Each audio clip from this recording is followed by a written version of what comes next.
saya akan share materinya. Sudah terlihat Bu Desi? Oke, baik, sebentar.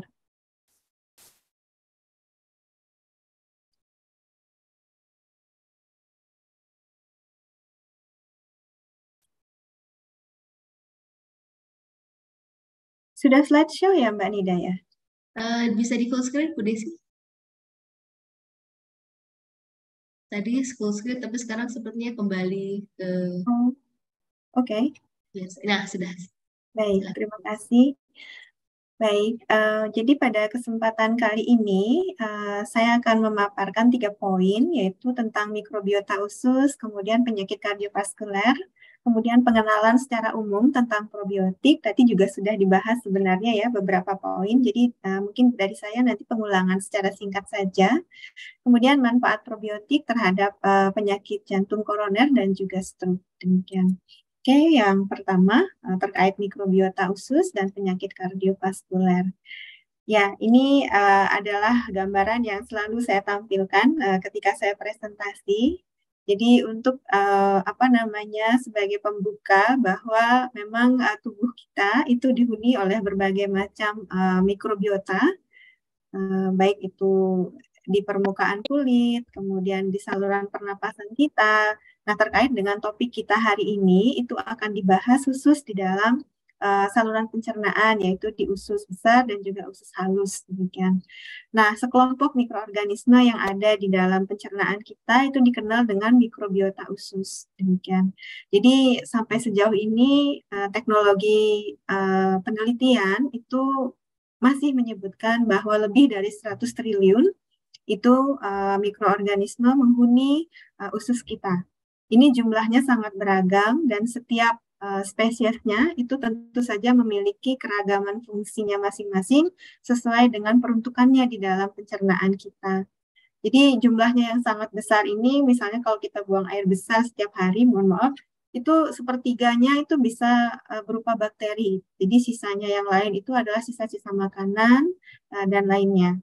Nah, kalau ditimbang itu sampai 1 sampai 2 kilogram berat badan kita.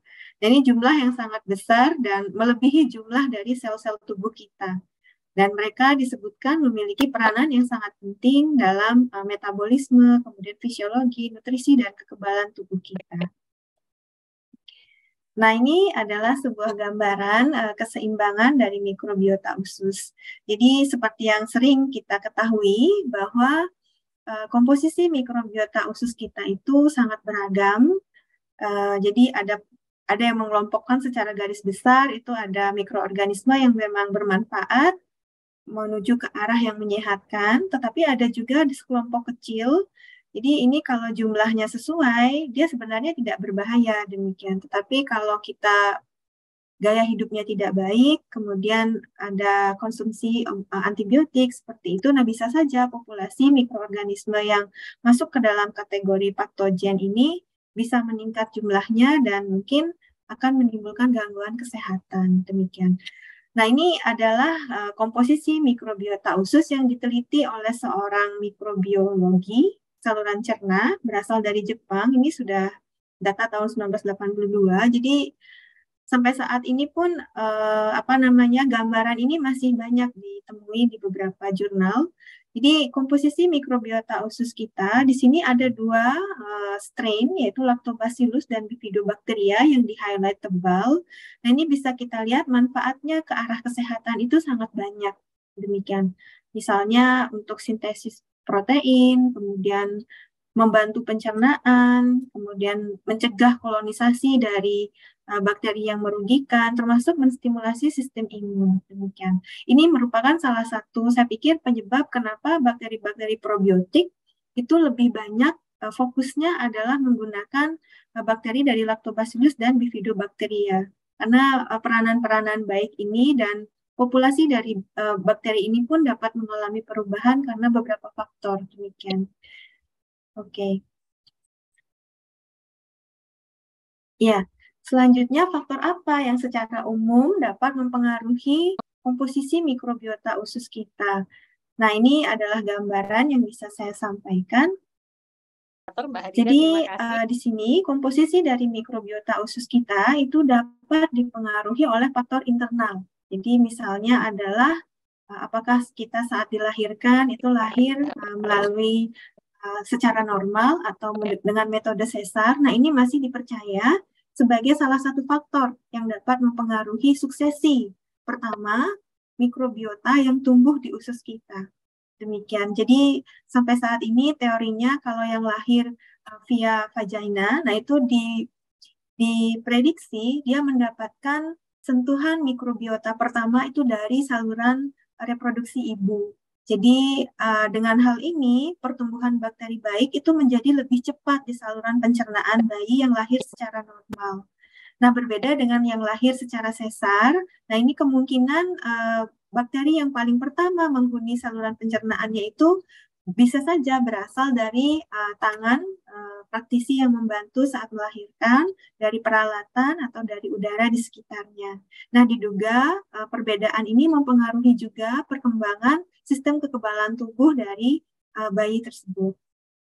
Nah, kemudian apakah mendapatkan ASI? Demikian. Jadi ASI seperti yang kita ketahui mengandung banyak sekali nutrisi-nutrisi yang dibutuhkan oleh bakteri baik untuk tumbuh. Salah satunya adalah galacto-oligosakarida. Nah, ini memiliki peranan bifidogenik untuk pertumbuhan bakteri baik seperti bifidobakteria di dalam pencernaan bayi. Demikian. Nah, selain itu ada juga ternyata faktor yang bersifat eksternal. Misalnya usia. Jadi memang komposisi mikrobiota usus kita itu dari bayi hingga lansia itu mengalami fluktuasinya sendiri.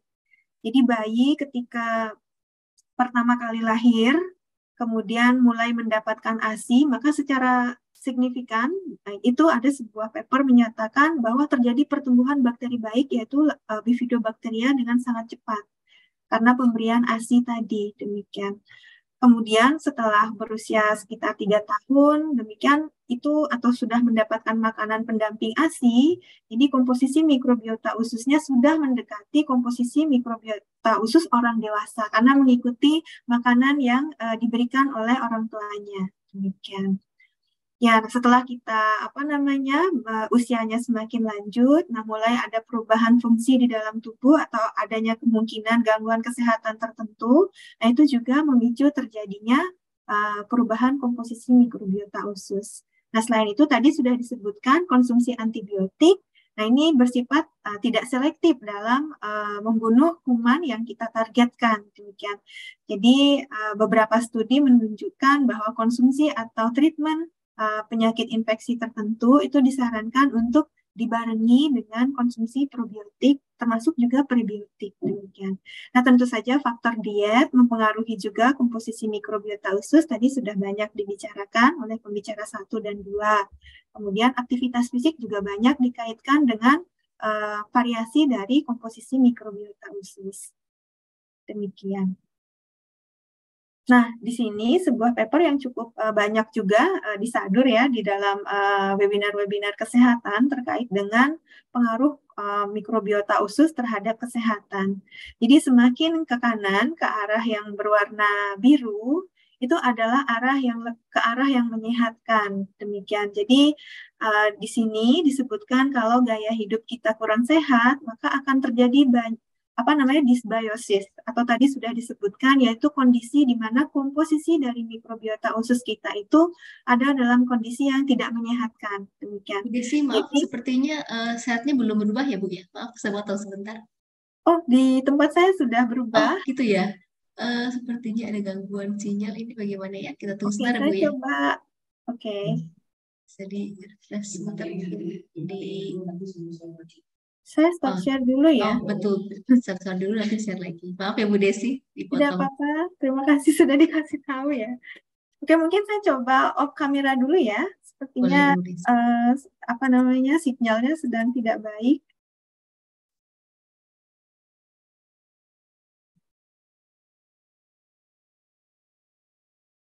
Ya, sudah ini harusnya ini ya, Bu ya. Iya, sudah muncul. Sudah muncul, silakan Bu Desi. Oke, terima kasih. Oke, mohon maaf atas gangguan teknisnya. Jadi, slide selanjutnya adalah gambaran di mana sebuah paper itu menuliskan hubungan antara mikrobiota usus dengan kesehatan juga. Jadi materi ini cukup banyak disadur oleh ilmuwan yang bekerja di bidang mikrobiota usus. Jadi memang semakin ke arah ke kanan ya di sini. Jadi ini adalah arah yang menyehatkan. Jadi ketika konsumsi makanan kita itu kurang sehat, maka akan terjadi ketidakseimbangan komposisi mikrobiota usus. Demikian. Dan ini tentu saja mempengaruhi banyak aspek terkait dengan ketidakseimbangan komposisi tersebut, yang pada akhirnya dapat juga memicu terjadinya gangguan kesehatan. Nah, salah satunya adalah cardiovascular disease. Demikian. Kemudian kalau kita mengkonsumsi makanan yang mengandung cukup serat, kemudian ada intake dari probiotik, nah kondisi-kondisi yang kurang baik di bagan yang berwarna merah itu bisa ditemukan adanya perbaikan. Demikian. Nah ini adalah salah satu yang terjadi pada orang dengan obesitas. Jadi sebuah riset itu ditemukan bahwa komposisi mikrobiota usus pada mereka yang mengalami obesitas dan orang yang memiliki berat badan normal itu ternyata ada perbedaan. Demikian. Jadi pada orang yang berat badannya normal itu ditemukan keragaman dan stabilitas dari mikrobiota ususnya itu lebih baik.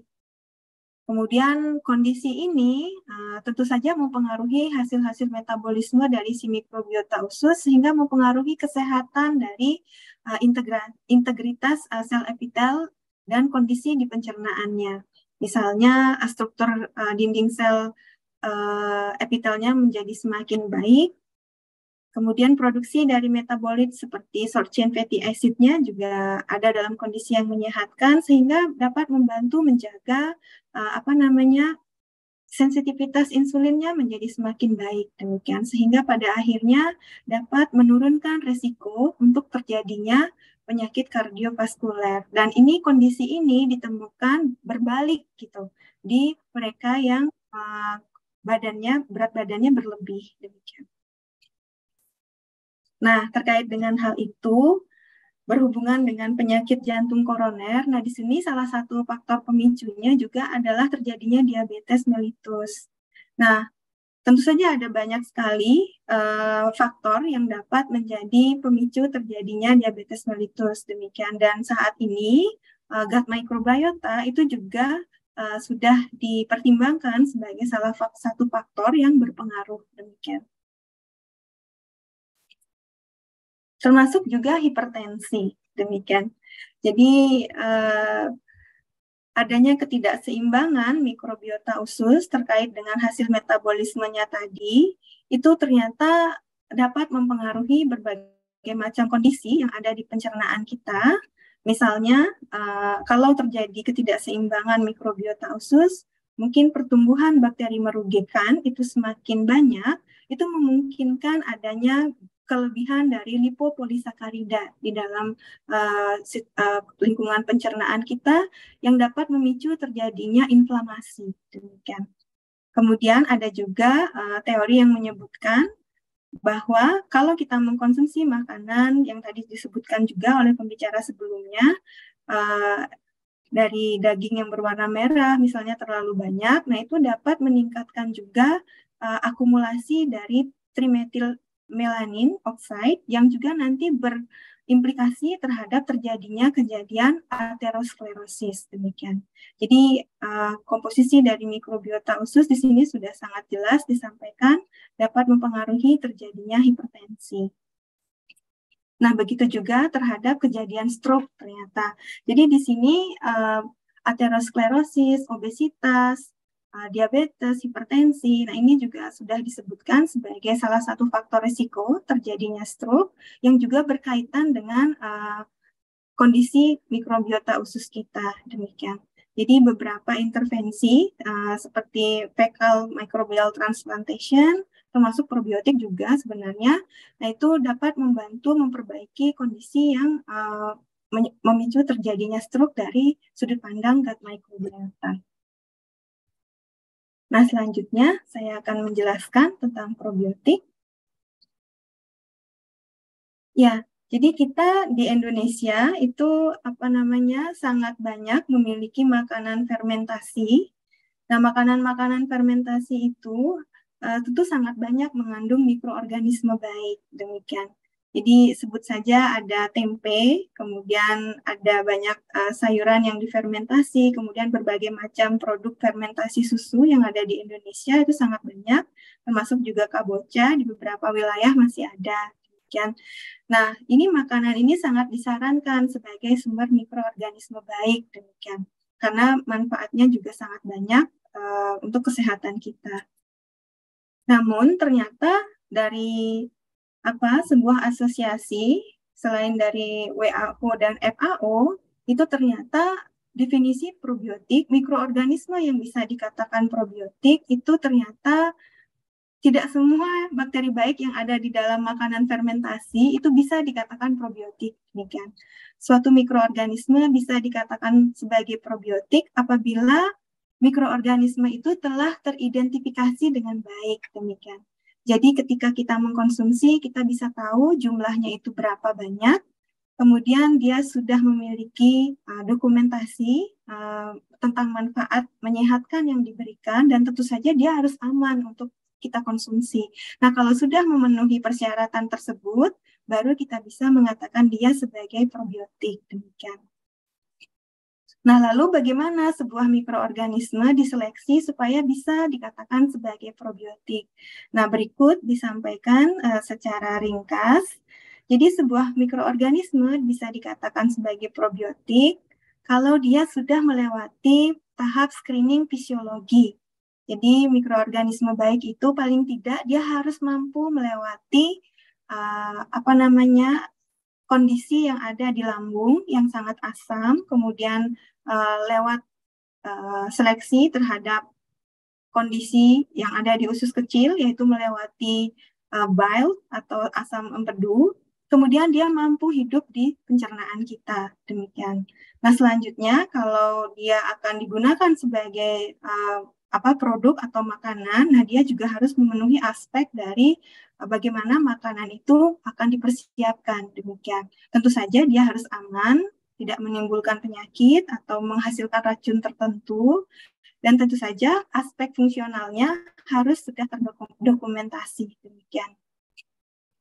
Nah, ini beberapa mekanisme secara umum bagaimana probiotik bekerja di pencernaan kita. Jadi ada banyak sekali mekanismenya. Ya, secara umum seperti ini. Jadi ada tiga di sini, yaitu pertama mungkin membatasi pertumbuhan patogen. Jadi ada banyak mekanismenya. Yang pertama, kolonisasi dari strain probiotik itu di pencernaan kita. Jadi dia tumbuh di lingkungan pencernaan kita, kemudian dia bisa berebut nutrisi dengan bakteri yang merugikan. Demikian.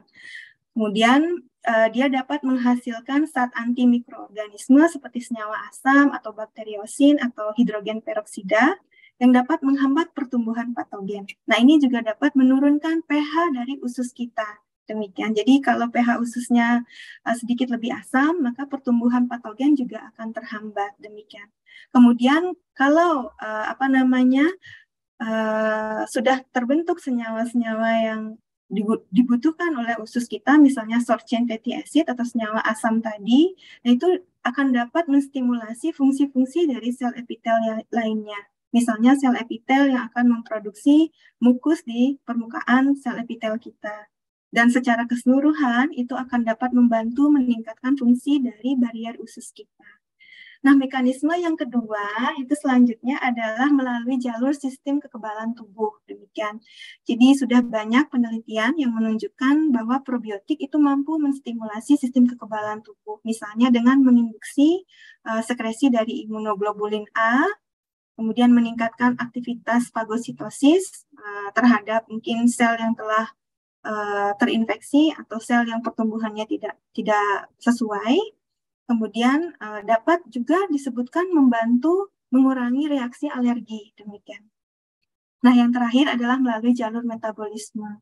Jadi beberapa di antaranya misalnya membantu mencerna makanan yang tidak bisa dicerna oleh pencernaan kita, seperti misalnya laktosa yang berasal dari susu, kemudian menghasilkan short chain fatty acid atau asam lemak rantai pendek yang banyak sekali manfaatnya untuk kesehatan, dan juga memproduksi berbagai macam uh, metabolit lainnya yang sangat dibutuhkan oleh tubuh kita. Nah, ini bagaimana probiotik bekerja. Nah, lalu apa manfaat probiotik terhadap penyakit jantung koroner dan juga stroke? Ya, tadi ini sudah disebutkan melalui pembicara yang kedua, yaitu konsumsi probiotik ternyata dapat membantu menormalkan kembali kondisi komposisi mikrobiota usus kita yang sudah porak-poranda, yang sudah tidak seimbang lagi, demikian. Jadi diversitinya, rasionya itu dibuat menjadi lebih ke arah yang menyehatkan. Kemudian kalau komposisi mikrobiota usus itu sudah ada di komposisi yang baik, maka akan bisa membantu juga memperbaiki permeabilitas dari usus kita. Jadi kalau misalnya permeabilitas usus itu tidak baik, mungkin seperti bocor seperti itu, nah itu akan memicu terjadinya inflamasi yang pada akhirnya dapat mengganggu fungsi-fungsi dari sistem metabolisme kita juga, demikian, dan pada akhirnya mengarah terhadap terjadinya penyakit kardiovaskuler, demikian. Nah, ini beberapa penelitian terkait manfaat probiotik terhadap diabetes mellitus. Jadi sudah banyak sekali studi yang dilakukan, baik probiotik itu ada dalam bentuk campuran, bukan hanya single strain, atau single strain. Nah, itu sudah terbukti mampu memperbaiki parameter-parameter pada orang yang menderita diabetes mellitus. Nah, ini salah satu paper juga. Jadi yang melakukan studi terhadap L-kasein-sirotastrin pada penderita diabetes tipe 2. Jadi konsumsi susu fermentasi yang mengandung L-kasein-sirotastrin ternyata disebutkan mampu membantu dalam mengurangi translokasi bakteri pada pasien diabetes. Jadi pasien diabetes itu disebutkan mengalami kondisi di mana usus mereka itu memiliki permeabilitas yang tinggi. Jadi ususnya itu terlihat seperti ada bocornya seperti itu di sini, sehingga material-material seperti lipopolisakarida dari lumen usus itu bisa saja masuk ke dalam pembuluh darah dan memicu terjadinya inflamasi. Nah, kondisi ini juga dapat memicu terjadinya translokasi bakteri dari lumen menuju ke pembuluh darah, yang pada akhirnya dapat menimbulkan terjadinya inflamasi di berbagai organ. Nah, ternyata konsumsi dari L-kasein-sirotastrin itu dapat membantu terjadinya translokasi dari bakteri yang terdapat di lumen ke pembuluh darah, demikian. Nah, studi yang lain juga dilakukan kepada sekelompok orang dewasa yang sehat, jadi studi dilakukan di mana sekelompok orang yang sehat itu diberikan diet yang normal selama 21 hari. Kemudian di 1 minggu berikutnya itu mereka diberikan diet yang tinggi lemak dan tinggi energi. Kemudian diamati kira-kira parameter fisiknya, kemudian glukosa darahnya itu seperti apa gitu. Jadi ada kelompok yang diberikan susu fermentasi dengan L-kasein-sirotastrin, ada juga yang kelompok tanpa menerima perlakuan. Jadi diperoleh hasil di sini bahwa pada kelompok yang tidak mengkonsumsi L-kasein-sirotastrin, nah itu terjadi peningkatan berat badan yang signifikan, begitu juga dengan BMI-nya, diikuti dengan peningkatan BMI yang signifikan juga. Dan hasil ini tidak ditemukan pada kelompok yang mengkonsumsi L-kasein-sirotastrin. Demikian. Untuk insulinnya, nah di sini ditemukan yang berwarna merah ini adalah kelompok yang mengkonsumsi mengkonsumsi LCS atau L-kasein-sirotastrin, Jadi insulin sensitivitasnya itu ditemukan jauh lebih stabil dibandingkan dengan mereka yang tidak mengkonsumsi L-kasein-sirotastrin. Nah, penelitian lainnya itu adalah terkait manfaat dari L-kasein-sirotastrin terhadap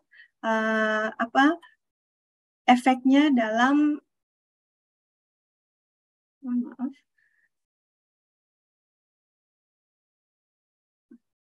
efeknya dalam menurunkan kadar trimetilamin and oxide pada pasien yang mengalami metabolic syndrome. Jadi seperti yang tadi sudah dijelaskan, ketika kita mengkonsumsi terlalu banyak makanan yang mengandung tinggi lemak, nah itu kemungkinan tubuh kita akan mendapatkan suatu senyawa yang dapat dirubah menjadi tremetilamin, demikian, trimetilamin, demikian oleh mikrobiota yang ada di usus kita. Jadi trimetilamin ini ketika dibawa ke liver itu bisa di-convert lagi menjadi suatu senyawa yang bernama trimetilamin and oxide. Nah, ini bisa memicu terjadinya penumpukan plak di pembuluh darah kita yang dapat memicu terjadinya penyakit jantung koroner, demikian. Nah, inilah kemudian pasien ini diberikan konsumsi L-kasein-sirotastrin dan beberapa pasien itu tidak diberikan. Ternyata hasil penelitian itu menunjukkan bahwa mereka yang mengkonsumsi L-kasein-sirotastrin itu ditemukan adanya penurunan trimetilamin and oxide itu jauh lebih banyak dibandingkan dengan mereka yang tidak mengkonsumsi. Nah, ini beberapa hasil penelitian terkait manfaat dari probiotik terhadap penurunan atau perbaikan kondisi hipertensi. Jadi seperti yang kita lihat di sini, susu fermentasi yang mengandung mikroorganisme baik itu banyak ditemukan memberikan manfaat yang positif terhadap terjadinya perbaikan kondisi hipertensi. Nah, salah satu penelitian lagi yaitu terkait dengan manfaat dari mengkonsumsi L-kasein-sirotastrin terhadap pengurangan resiko hipertensi pada orang lansia. Jadi penelitian ini dilakukan di Jepang melibatkan sekitar 352 orang lansia. Jadi di sini dilakukan evaluasi di mana subjek yang diteliti yang memiliki tensi yang hampir cukup stabil itu dibagi menjadi 2 grup. Oke, kemudian baiklah, dianalisis terjadinya kejadian hipertensi yang dikaitkan dengan konsumsi susu fermentasi yang mengandung L-kasein-sirotastrin selama 1 minggu. Ternyata diperoleh hasil sebagai berikut. Jadi kejadian hipertensi pada subjek yang mengkonsumsi L-kasein-sirotastrin paling tidak 3 kali atau lebih dalam 1 minggu ternyata memiliki resiko untuk terkena hipertensi itu lebih rendah dibandingkan dengan mereka yang mengkonsumsi kurang dari 3 kali dalam seminggu. Demikian. Kemudian studi juga di dalam studi ini juga ditemukan tensi para lansia yang stabil itu ditemukan lebih banyak pada mereka yang mengkonsumsi susu fermentasi lebih dari 5 tahun. Nah, ini hasil beberapa manfaat dari probiotik terhadap obesitas. Jadi obesitas juga merupakan salah satu faktor risiko terjadinya penyakit jantung koroner dan juga stroke. Jadi sudah banyak penelitian yang dilakukan. Jadi berikut adalah mekanisme bagaimana tata laksana obesitas melalui konsumsi dari probiotik. Jadi seperti mekanisme pada umumnya, jadi probiotik ini dia akan membantu mengembalikan keseimbangan dari mikrobiota usus. Jadi komposisi mikroorganisme yang merugikan itu diatur, dikurangi melalui produksi dari short chain fatty acid yang tadi sudah dijelaskan banyak manfaatnya, sehingga pH dari usus kita menjadi lebih rendah, pertumbuhan patogennya menjadi lebih diatur, sehingga pada akhirnya komposisi dari mikrobiota usus ini menjadi menyehatkan, demikian. Nah, pada akhirnya komposisi mikrobiota usus yang sehat itu membantu dalam menjaga kesehatan sel epitel usus yang pada akhirnya dapat mengurangi terjadinya inflamasi. Demikian. Jadi komposisi mikrobiota usus yang seimbang juga dapat membantu mempengaruhi fungsi kerja dari otak kita yang pada akhirnya mempengaruhi reaksi kita terhadap rasa lapar. Demikian. Dan pada akhirnya dapat membantu menurunkan terjadinya potensi terjadinya obesitas. Nah, ini salah satu studi yang dilakukan kepada anak-anak yang mengalami obesitas. Mereka diberikan konsumsi L-kasein-sirotastrin. Demikian. Jadi, treatmentnya pertama-tama mereka diberikan treatment olahraga dan juga diet yang normal. Kemudian diikuti dengan treatment olahraga, diberikan diet yang normal dan juga konsumsi L-kasein-sirotastrin. Ternyata diperoleh hasil bahwa yang merah itu setelah mendapatkan treatment L-kasein-sirotastrin, yang biru yang hanya menerima treatment olahraga dan diet biasa. Jadi setelah mendapatkan treatment L-kasein-sirotastrin, ditemukan bahwa berat badannya itu peningkatannya tidak terlalu tinggi pada mereka yang mengkonsumsi L-kasein-sirotastrin. Begitu juga dengan kadar trigliserida di dalam darahnya. Namun ditemukan ada perbaikan atau komposisi HDL atau kolesterol baik yang lebih tinggi pada mereka yang mengkonsumsi L-kasein-sirotastrin dibandingkan dengan yang tidak mengkonsumsi. Ya, kalau dilihat komposisi mikrobiota ususnya, nah itu bisa dilihat di sini. Jadi pertumbuhan bakteri baik seperti Bifidobacteria itu mengalami peningkatan setelah ada pemberian perlakuan L-kasein-sirotastrin. Kemudian begitu juga dengan pertumbuhan short chain fatty acid seperti asam asetat, asam propionat, dan asam butiratnya mengalami peningkatan. Dan ditemukan juga ada penurunan pH. Demikian, pH dari lingkungan ususnya mengalami penurunan. Ya, demikian yang bisa disampaikan terkait dengan manfaat probiotik terhadap penyakit jantung koroner dan stroke. Jadi beberapa poin yang ingin saya summary di sini. Jadi penyakit jantung dan stroke memiliki kaitan yang erat dengan keseimbangan mikrobiota usus. Kemudian beberapa pendekatan dapat dilakukan dalam tata laksana penyakit jantung koroner dan stroke, salah satunya dengan konsumsi probiotik, dengan meregulasi komposisi mikrobiota usus. Demikian. Jadi studi terhadap probiotik sudah cukup banyak dan memberikan efek perbaikan, namun faktor gaya hidup juga sangat penting untuk diperhatikan. Ya, demikian yang bisa disampaikan. Terima kasih untuk perhatiannya dan mohon maaf untuk gangguan-gangguan teknis yang tadi sempat terjadi. Demikian. Terima kasih. Saya kembalikan kepada Mbak Hanida. Banyak Bu Desi atas pemaparannya begitu jelas. Saya